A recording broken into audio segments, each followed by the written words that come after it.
안녕하세요. 스타몽더 시스토리 히람입니다. 정말 할 이야기 많은 튜더 왕조 사람들 이야기를 이어가고 있는데요. 이번 시간에는 엘리자베스 1세의 이복 언니, 블러드베리로 불리는 메리 1세에 대한 이야기 해보도록 하겠습니다. 메리의 어머니는 헨리 8세의 첫 번째 왕비 아라곤의 캐서린이지요. 헨리 8세 영상 보시면 캐서린의 기구한 운명 확인하실 수 있습니다. 캐서린은 6명의 아이를 낳지만 살아남은 아이가 메리밖에 없었어요. 메리가 어린 시절에는 아버지 헨리 8세의 사랑을 많이 받았다고 해요. 메리라는 이름도 헨리 8세가 가장 아끼는 여동생의 이름에서 딴 것이니까요. 어린 시절에는 아버지를 많이 닮았었고 또 꽤 예뻤다고 해요. 그리고 프랑스어, 라틴어, 음악, 춤 등 다양한 교육을 받아서 지적이고 총명한 소녀로 자라나게 됩니다. 아버지가 영국 국왕인데다가 외갓집이 이 스페인 아라곤 왕국이잖아요. 그래서 2살 때부터 여러 나라의 왕과 왕자들에게 혼담이 들어왔는데요. 어머니가 왕비 자리에서 쫓겨나자 결국 사생아가 돼서 처녀로 강등되는 수모를 겪게 되고 또 혼담도 뚝 끊기게 됩니다. 메리는 이때 받은 충격으로 잦은 병치레를 하며 정신적으로도 육체적으로도 아주 힘든 나날을 보냈다고 합니다. 메리는 쫓겨난 어머니와 만나지도 못하고 비밀리에 편지를 교환하며 불안하고 힘든 나날을 보냈어야만 했는데요. 그 와중에 자신의 어머니를 쫓아내고 왕비가 되었던 앤 볼린이 처형되는 일이 벌어집니다. 헨리 8세는 메리에게 자신이 영국 국교의 수장임을 인정하고 어머니 캐서린과의 결혼이 근친상간에 따른 불법이라는 점을 받아들이면 공주로서의 위치를 회복시켜 주겠다고 말을 하죠. 메리는 처음에는 이 제안을 거절했어요. 말도 안 된다. 내 어머니를 이렇게 모욕적으로 만들다니 라며 거절하지만 일단 신분을 회복해야 되는 게 아닌가라며 사촌이었던 로마 제국 황제 카를 5세, 스페인 왕이기도 하죠. 네, 카를 5세의 설득으로 결국 받아들이게 되고요. 공주의 신분을 회복합니다. 하지만 평생 사생아라는 꼬리표를 뗄 수는 없었죠. 헨리와 어머니 캐서린의 결혼이 무효화된 거니까요. 앤 볼린 편에서 앤 볼린이 메리를 엘리자베스의 시녀로 만들었다고 했잖아요. 앤 볼린이 처형되고 난 이후에는 이번엔 엘리자베스가 메리의 시녀가 되었어요. 그때 잠깐 엘리자베스를 불쌍하게 여겼는지 다정하게 굴긴 했지만 이후에 앤 볼린의 딸인 엘리자베스를 미워하고 증오하는 마음을 가지게 됩니다.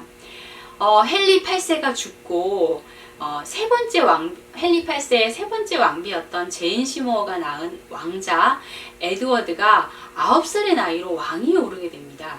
에드워드 6세가 된 거죠. 헨리 8세가 사망하자 영국은 이 종교 갈등의 혼란에 빠지게 되는데요. 에드워드는 즉위한 첫 해에 국회에서 모든 주교들에게 모든 성상을 파괴할 것을 지시하고 예배를 할 때는 복음서와 사도서신을 영어로 낭독할 것을 지시합니다. 구교도인 카톨릭을 완전히 배제시키겠다는 얘기인 거죠. 에드워드 6세 때 본격적인 영국 성공회의 교리와 신학이 형성되기 시작했던 겁니다. 메리는 어머니의 영향을 받아 독실한 카톨릭 신자였죠. 그래서 이 법을 어기는 것을 알면서도 개인 예배실에서 카톨릭 미사를 올렸어요. 사실 에드워드가 왕이 되기 전에는 메리와 에드워드 사이가 그렇게 나쁘지 않았대요. 그런데 이 메리가 계속 카톨릭 미사를 올리자 에드워드가 여러 차례 편지를 보내서 경고를 하게 되는데 메리가 이걸 거부하면서 메리와 에드워드 사이는 점점 더 멀어지게 되었던 거죠. 에드워드가 너무 어린 나이에 왕이 되었기 때문에 헨리 8세는 에드워드가 18살이 될 때까지 여러 의원들의 도움을 받아서 정치를 할 수 있도록 만들어 뒀었는데요. 그 삼촌이었던 서머셋 공작인 에드워드 시모어도 그중 한 사람이었어요. 서머셋은 왕을 보호한다는 명목하에 에드워드를 윈저성에 머무르게 하고 섭정을 했었어요. 이 때문에 에드워드 6세가 왕자와 거지라는 소설의 모티브가 되기도 합니다. 그런데 절대 권력이던 에드워드 시모어가 추락하게 되는 사건이 벌어지는데요. 바로 에드워드 시모어의 동생 토마스 시모어가 권력에 욕심이 났는지 에드워드의 누나 엘리자베스 공주를 유혹하는 스캔들이 일어납니다. 토마스 시모어 기억하시나요? 그 헨리 8세 편에 캐서린 파와 결혼했던 바로 그 남자입니다. 캐서린 파와 결혼 생활을 하는 도중 어린 엘리자베스 공주를 유혹하는 스캔들이 일어난 거죠. 이 이야기는 엘리자베스 편에서 한 번 더 자세히 풀어보도록 하죠.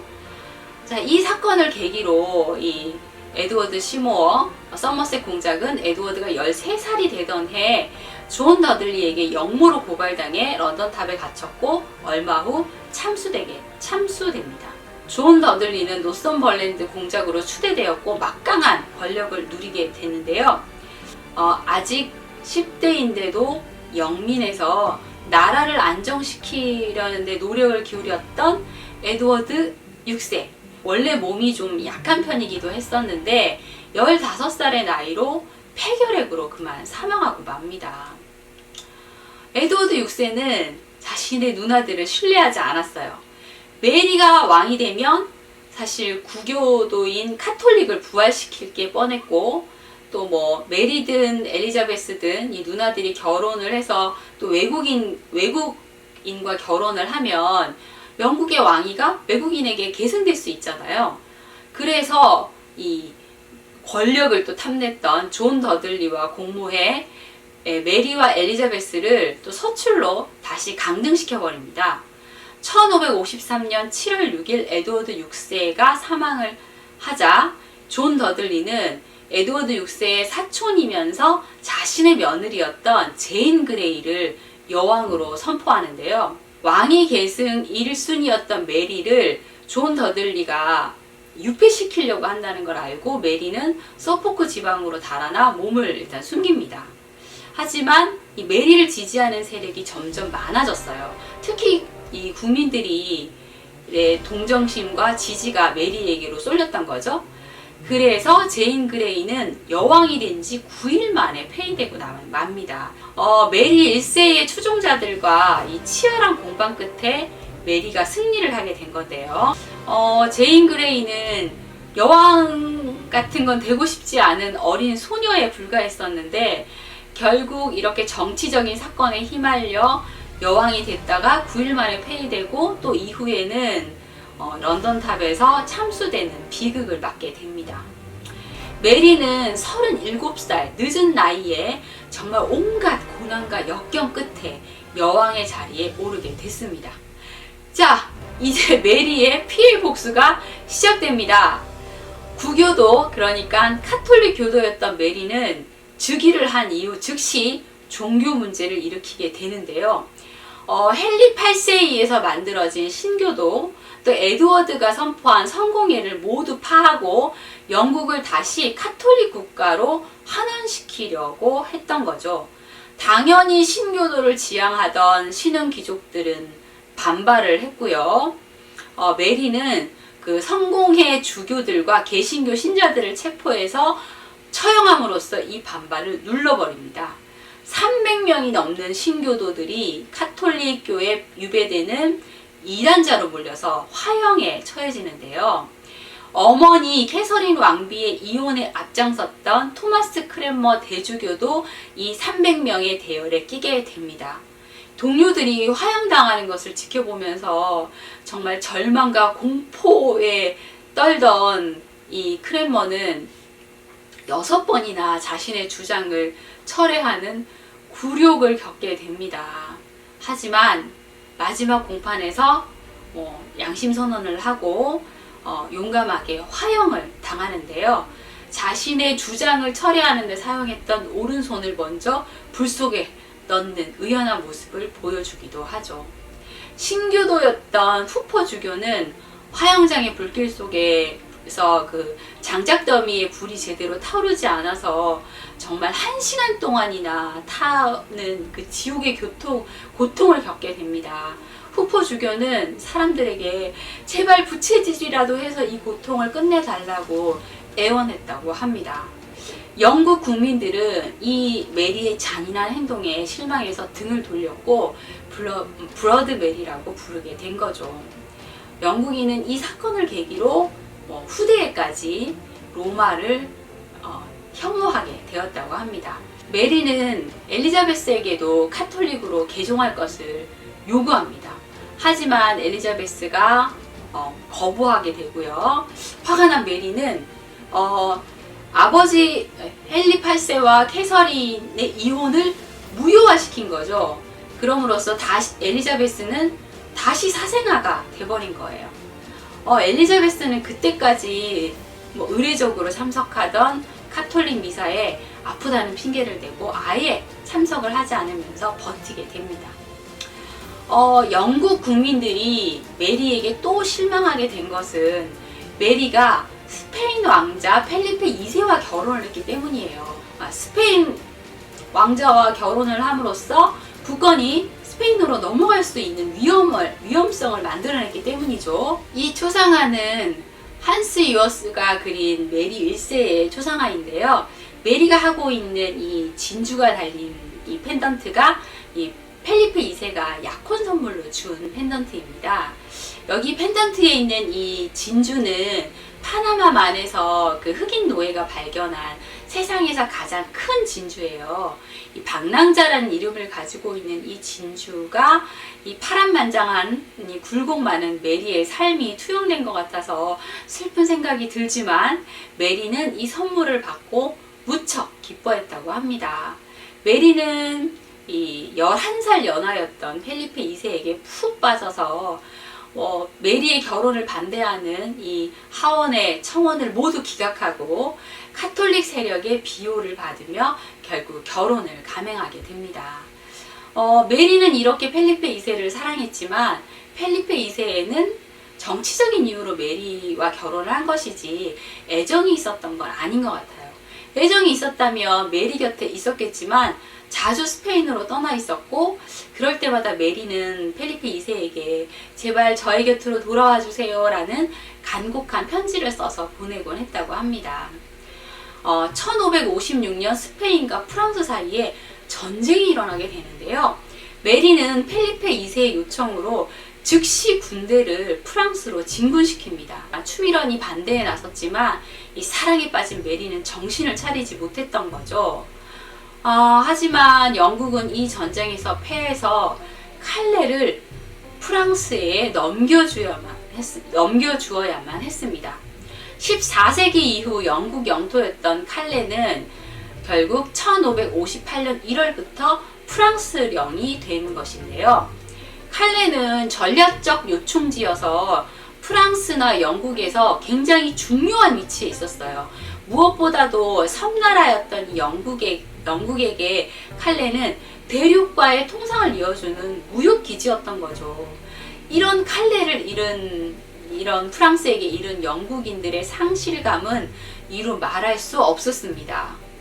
메리는 내가 죽은 뒤 관을 열면 가슴 위에 칼레가 놓여져 있을 것이다 라는 탄식을 했다고 하네요. 이 일을 계기로 메리의 신망은 완전히 바닥에 떨어지고 말았습니다. 펠리페는 이 부인 메리의 의사도 묻지 않고 칼레를 다시 되찾으려는 시도도 안 한 채 프랑스와 단독으로 강화를 해버립니다. 결국 영국은 스페인 때문에 괜히 전쟁에 끼어들어서 수많은 병사들을 잃었을 뿐만 아니라 세금의 30%나 차지하는 중요한 영토까지 잃게 됩니다. 이때 메리가 임신을 하게 되는데요. 펠리페 2세는 메리가 합스부르크가의 후손을 잉태했다며 자랑을 하고 이 2세가 태어나기를 학수고대했다고 해요. 그런데 아이는 태어나지 않습니다. 왜냐하면 메리는 상상 임신을 한 거거든요. 이후 메리는 난소종양으로 아이를 낳을 수 없다는 진단을 받게 되고요. 그렇지 않아도 메리에게 애정이 없었던 펠리페 2세는 완전히 실망해서 영국을 떠나 스페인으로 돌아가 버립니다. 메리는 자신이 죽으면 자신이 미워했던 엘리자베스가 여왕이 될 거라는 생각에 정말 미칠 듯한 괴로움에 빠졌죠. 하지만 메리에게는 죽음의 그림자가 점점 다가오고 있었고, 메리에게 아첨하던 신하들은 메리가 죽기도 전에 엘리자베스 궁인 해트필드고로 달려갑니다. 메리 1세는 결국 죽기 전에 엘리자베스를 후계자로 지목했고요. 1558년 왕비가 된 지 5년 만에 42세의 나이로 쓸쓸하게 생을 마감합니다. 이로써 드디어 엘리자베스가 영국의 국왕이 된 거죠. 어찌 보면 메리 역시 굉장히 안쓰러운 삶인 것 같아요.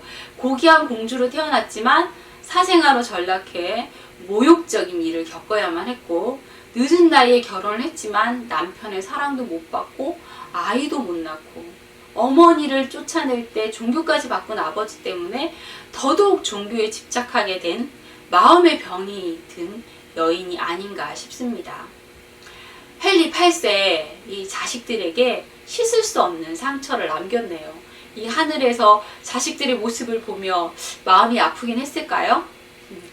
다음 시간에는 드디어 대영 제국의 기틀을 마련한 엘리자베스 1세 여왕에 대한 이야기를 해볼 수 있겠네요. 구독과 좋아요 부탁드립니다. 지금까지 수다몽더 시스토리 키담이었습니다. 감사합니다.